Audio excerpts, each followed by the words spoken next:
وطن در ورطه خون بود، ملت غرق ماتم بود. بجای خنده در لبها فیغان درد و ماتم بود.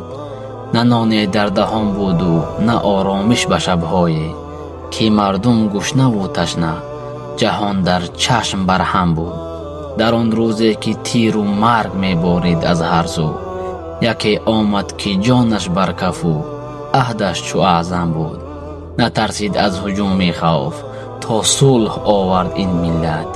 تنش مجروح تیر گشت و ولی از کوه محکم بود. مخور مکر دشمن را که در خون خواهد دیدن، که فتنه اش آتش دوزخ نهانش 100 جهنم بود.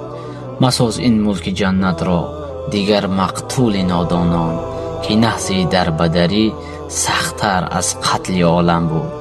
قسم بر خون جانبازان که صلح این بقای ماست، که به این وحدت ملت جهان یک سره ماتم بود.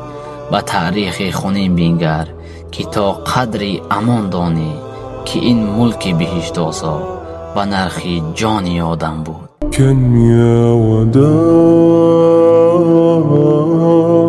أرقت من